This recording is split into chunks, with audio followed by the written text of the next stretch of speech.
My name's Anthony Padilla, and today I'll be spending a day with Susan Wojcicki, the CEO of YouTube, who began as one of Google's first employees. This is understandably a controversial subject for me to broach, but I'm going to do my best to address the issues that I, along with so many of you have, while also getting to know Susan better as a person. By the end of this video, we'll find out what becoming CEO and running this $170 billion company is really like, just how deep she gets into the drama and gossip that occurs on the platform, and YouTube's role in deplatforming its creators. Is holding the highest ranking position at one of the most culturally impactful platforms on the internet entirely rewarding? Or has the sheer amount of attacks and rage that Susan's endured as CEO made her want to avoid looking at the internet altogether?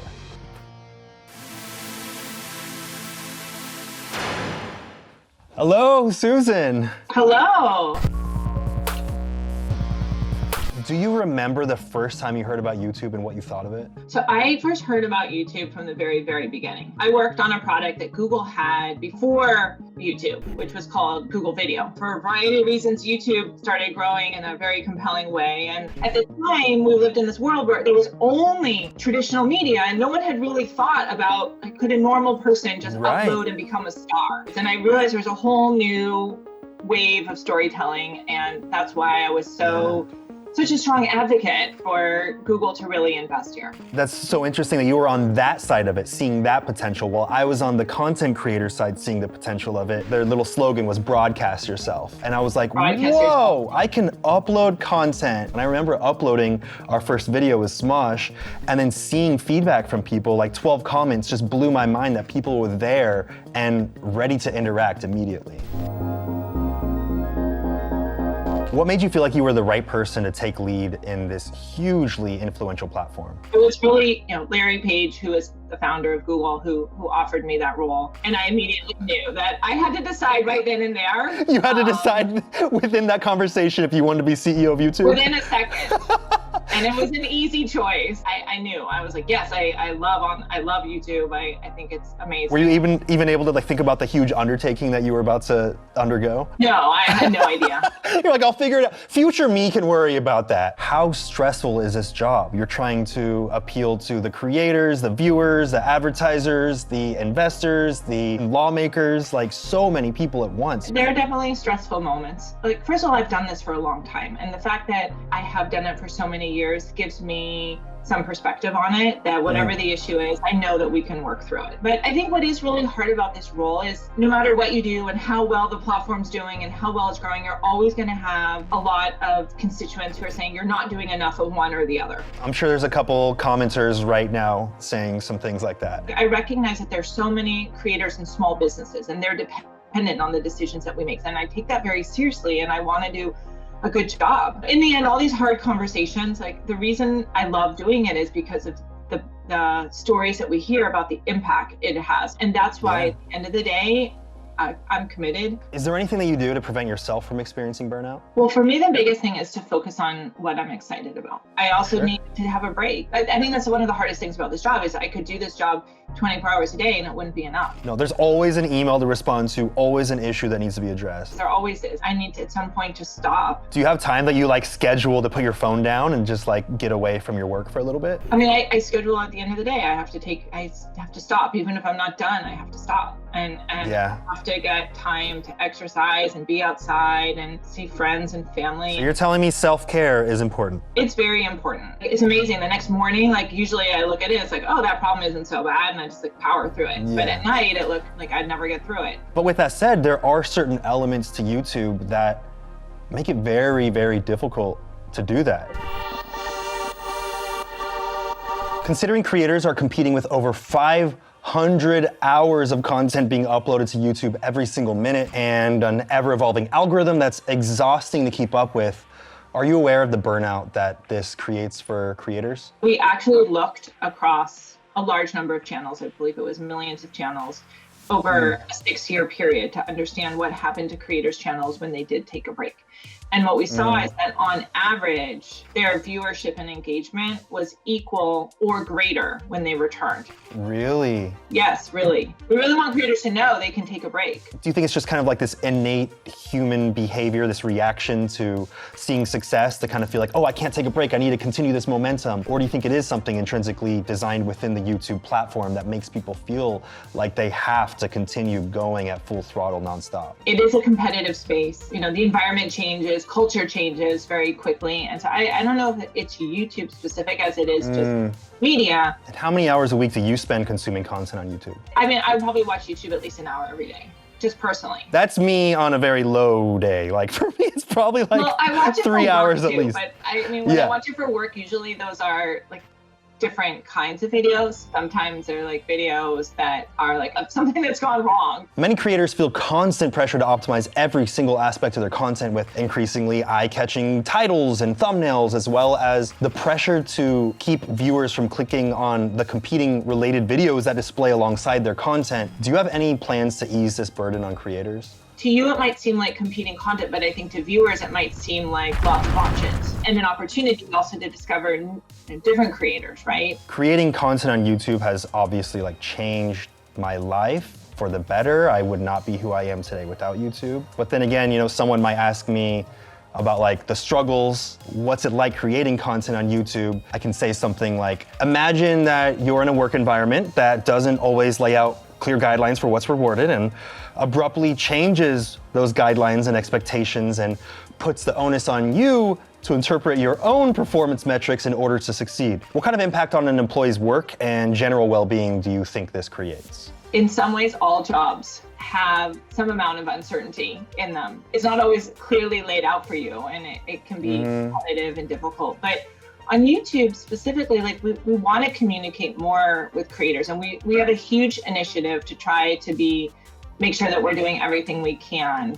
for creators to understand our platform and understand how it works. Do you think there will ever be just one place where people know that they can always see a constant like Rolodex of updates so that it's easy to know what's going on? Well, we try to put it in YouTube Studio because that's the place that we know all creators are going to. Before we continue learning about the world of being the CEO of YouTube, if there's anyone in the comments right now angrily claiming that you, Susan, are the key reason that YouTube isn't the way they wish it were, what would you say to them? I'd like to thank the absurdly talented 3D and VFX artist Jacob Dalton for creating the coming up screen that you just witnessed, and also this incredible looping animation that is occurring right before your eyes. Let's just pause and enjoy. And of course, I'd also like to thank you for continuing to support me and giving me the opportunity to sit down with some incredibly remarkable people and being open to this new format I've been experimenting with, just having one-on-one interviews, just a single guest per episode. Like I spent a day with Mia Khalifa, Corpse Husband, Dream, and even now, the CEO of YouTube herself. If you will, please take a look down at your subscribe button, see if you're subscribed. A lot of people, most people who watch these episodes aren't subscribed and they might not even know it at all. So make sure to click that subscribe button if you don't want to miss the upcoming episodes that I have planned on bipolar disorder and one I have with some of the most legendary OG Minecrafters on the platform. Now back to the world of being the CEO of YouTube. Do you keep up to date with any drama or gossip that goes on YouTube? I mean, yes, I do. Like the petty stuff, or like what kind of level? It's part of my job in a sense to know what's happening on YouTube. And how much does this drama affect your job and the decisions that you make behind the scenes? When there is drama, I want to make sure that I'm aware of it, generally understand what's going on. And it's just something that we need to step in and to make sure that we're protecting the community? Or is there something that's missing in our policies that maybe isn't protected, like some kind of action and the creators are upset and we need policy to deal with this going forward? So I'm really looking at it from that perspective. Many mental health professionals are beginning to link media trauma, including public humiliation, shaming, and misrepresentation campaigns with the intent of tarnishing another creator's reputation for personal gain and monetization. They're linking that with complex PTSD. Do you feel the way that the YouTube platform is designed inadvertently rewards and encourages this kind of behavior? We're working to discourage that. One of the things that we saw is that people were sometimes repeatedly attacking someone, but in a small way. So it'd be like every video, but it's just like a little. The one person doesn't feel like the one jab is contributing to this much bigger damage. That's why we actually then started to implement policy around that and have a variety of different steps, whether it's monetization or having a strike or losing the channel ultimately, because we don't want to see creator on creator harassment. I've seen more and more of that with certain sections of the site feeling like tabloids in a way, or like gossip sites where they become centers of attack to like drive people off the platform and almost deplatform them. We're trying to keep tabs on what's happening and making sure that we have the right policies in place to address that. And on the opposite side of that, does YouTube plan to deplatform creators based on allegations of illegal activities provided in videos uploaded to the platform? When we do see legal activity or there is clear proof of a crime, there certainly will be times it makes sense to remove them from the platform. These cases take many different forms, and some people are accused, but they're actually innocent, or they say they didn't do it, but then it's very messy. They're guilty. So there could be many different examples of this. But yes, I mean, we're trying to make sure that we are not having any kind of like nexus or connection to illegal activity in terms of things that have happened on the platform. Yeah, and I can see that being really difficult to differentiate between the two, because like you said, sometimes there's false allegations that people make. Maybe someone does it just because they know it's going to get them views and make them money with ads, and then there's other people that are being genuine. So it's like, I feel like it's a very nuanced and difficult situation to be in, especially when people are putting that responsibility on YouTube to make all those decisions and to always know what's best. And people have this mob mentality where they say, we all think this is true, so it might as well be true, and you should act as if it's true. And I don't want to generalize, because we look at every case, we try to go on all the facts, not who's saying what about what, but what are the facts of the case and what's the right thing for the overall community. Why do you feel it makes sense to allow edgier or even straight up lewd content to remain fully monetizable, even allowing it to sit at the top of YouTube's trending tab if it's in the form of a music video, while demonetizing or blacklisting the same type of content otherwise? Advertisers have decisions about where their dollars go. They're spending money with YouTube, and if we put them on a video that they don't like they're gonna pull spend from that creator going forward, and they may pull spend from a lot of other creators, and they might pull it from all of YouTube. There is a lot more tolerance from the advertising community to be on music videos when they're the best selling video, when you have really popular music, that's like established and everybody's singing it and it's very popular. So it's more so the advertiser that decides, I want to be on this lewd content because it's popular. You can't say hey, you need to be on this creator, or what, or we're gonna take away all your spend. They'll be like, okay, fine, I'll leave. Advertisers will literally choose, they'll have a whitelist and they'll have people in their department, and they will say, these are the videos we want to run on. And they just hand us a whitelist. If there's anyone in the comments right now angrily claiming that you, Susan, are the key reason that YouTube isn't the way they wish it were, what would you say to them? It's much more complicated. It's not just me. You're not going to blame someone else? I'll take ultimately responsibility for everything, but it has to do with the fact we want to enable as many creators. We want them to have monetization. But a lot of times these issues are much more complex than people understand. That maybe the changes that we implemented, for example, are due to regulation, or they're due because these changes we've done will enable more advertisers to come and spend more revenue with YouTube creators. It's not like I just made a decision by myself and then was like, You're not sitting in a control room flipping switches and saying, yes, turn this on. No, turn that off. We want to have as much free expression as possible. How do you feel about people specifically targeting you with these things? Like when I posted the community tab post asking people to submit questions for this, many people were specifically attacking you in some ways. How do you feel when you receive those attacks? Do you just kind of brush it off? It's hard, and it is much more complex than people realize. I mean, sure, if I could just wave a magic wand and make everybody happy, I would. Do you try not to read those comments, or do they just brush off your back? Do any of them get to you? Look, at the end of the day, I do it because I believe in the value that YouTube's creating, and even though there's some people who are angry, and I also try to make sure that I'm listening, and I'm hearing them, and I. The demonetization, what was it, the ad apocalypse, right? Ad apocalypse, just want to say, you got to say it perfectly or people are going to roast. Yes, tell me. Adpocalypse. Adpocalypse. There you go. I mean, honestly, it's not a word I said a lot. I read it. That was a period of time where it was really hard. It was so hard, and like everyone was yelling at us. I mean, the creators were yelling at us, our advertisers were yelling at us, internally people were yelling at us. I'm sure you had some prime ministers yelling at you somewhere. It was a really good time. I'll just leave it at that. When you reflect as your time as CEO, what do you think you're most proud of? I mean, I'm proud overall that the platform has enabled so many people to tell their story and to have careers in storytelling that otherwise they never would have had. You know that the community is the foundation for the entire platform. So it sounds to me like you're wanting to constantly hear this feedback and that you appreciate it. And I watch videos where people are complaining about YouTube. I read the comments. I am on Twitter. There you go. Leave some comments below and Susan will read them. Maybe? I read through them, and when it's something that I think we need to change, I'll send it to our team, and I'll send it, say, hey, like I saw this video, you should watch it. And I find gaps in what we do, and I try to fix it. It is easy to overlook things because you obviously are not an average user in the sense that you're not on the site 10 hours a day like some people. I do have things I need to do. You can't be, of course. I mean, I wouldn't be doing my job if I was on YouTube 10 hours a day. I have to.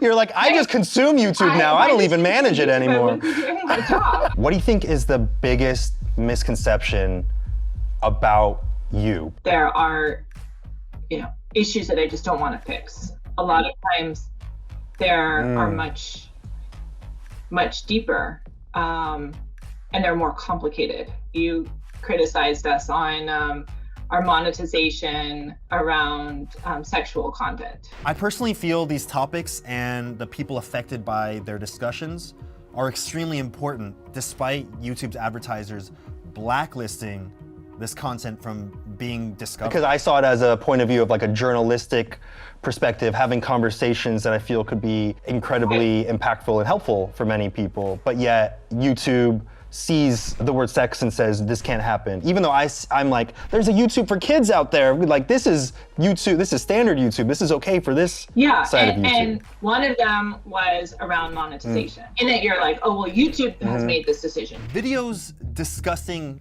anything sexual, whether it be for educational purposes or journalism, are almost always demonetized by YouTube. Advertisers may not necessarily choose to associate their brand with that content. I mean, so it's not necessarily YouTube's decision, but I will say that like our goal is to try to, continue to work on the advertiser community to understand like, what can work for them and why. And then in that video, you also said that we will like not distribute it, like in search and recommendations. Recommend or push it, distribute it. And that's actually a common misconception. People always will say that, oh, like it got demonetized and we suppressed it in some way in the, recommendation system. But what happens is if there's content that is maybe edgier or more adult in themes, then we also have to, it's not necessarily that we are trying to like, suppress it. It's that we may need to be just more careful because it's a more of an adult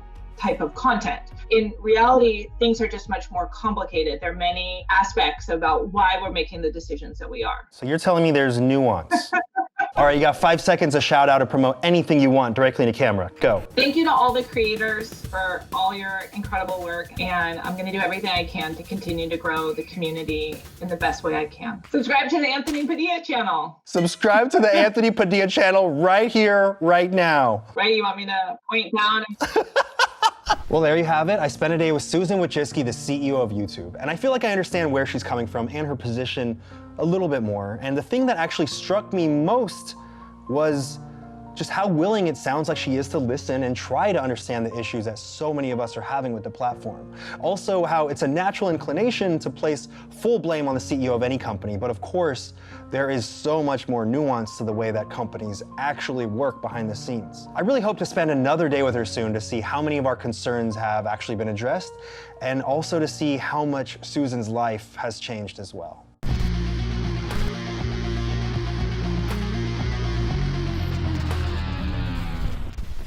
So when you created the Smosh movie Yeah. and you asked for Mr. YouTube, and the YouTube CEO was a total asshole. So can you just explain that to me?